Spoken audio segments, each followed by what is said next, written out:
Well, if there was ever any doubt about Australia's worsening relationship with China, then the Prime Minister laid it bare yesterday. Scott Morrison was furious as he responded to a news conference held by mining billionaire Andrew Forrest. Mr Forrest had blindsided Health Minister Greg Hunt by inviting China's Consul General to speak. This coming just a day after China blasted Australia for pushing for an international inquiry into the origins of the coronavirus.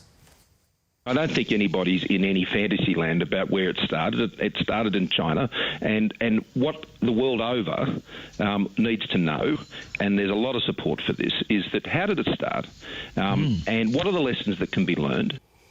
Sunrise foreign editor Dr Keith Suter joins us now. Keith, good morning. There are a lot of questions here. Perhaps let's start with China pushing back against an inquiry.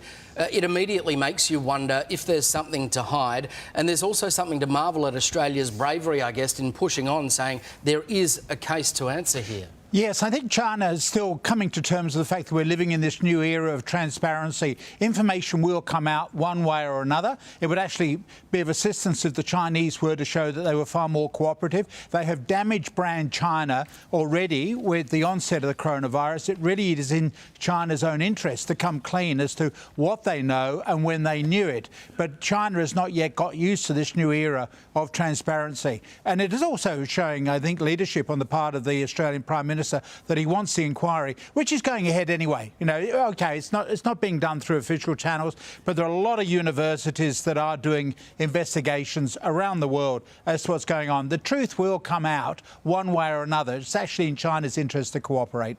Yes, and it does actually happen after all health crises. After Ebola, after SARS, there was an investigation, so it's not unusual. I just want to ask you now about Andrew Twiggy Forrest during this week. Now, he is insisting that he innocently invited China's Consul General along to that media conference, and in fact he has since said that he did inform the government that he was coming along. There seems to be some conjecture there because the government sees it differently.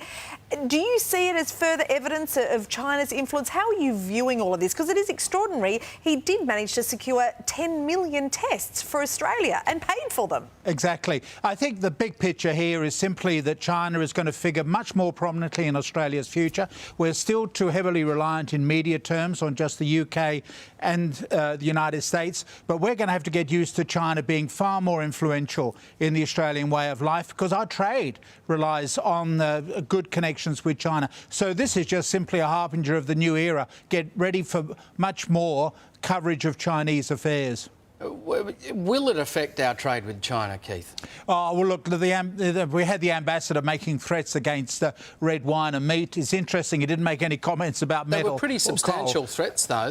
Sure, as though this could affect, you know, many people across Australia. It could do if it were to go ahead, but I don't think it will. I think it'll just blow over. We've got now two leaders. You've got Ambassador and the Prime Minister, all playing to a domestic audience. Don't forget there's pressure on the Prime Minister from some of his own backbench saying seize China's assets in Australia until they give money back to repay for the damage they've done. So he's got his own angry backbenchers who are saying we've got to be seen to be punishing China for what's going on. Yes, OK, I just want to ask you about Boris Johnson before we let you go. He returned to work this week as Prime Minister, holding his first news conference yesterday.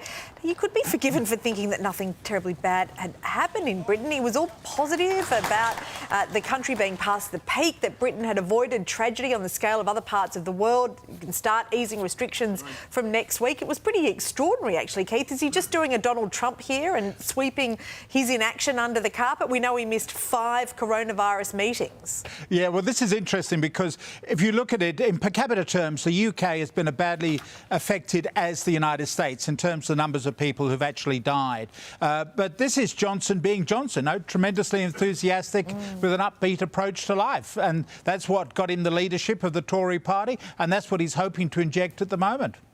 My kids watched it yesterday and said, oh, the poor thing hasn't had time to do his hair after he was in hospital. I said, no, it's all part of the plan. It's part of it. Yes. Maybe he was just excited to be a new dad. That could be part of it I mean, well. he'd be excused for being pretty exhausted, wouldn't he? He did sound a little bit breathless, but yes, a new dad this week as well. Extraordinary times. All right, Keith, thank you.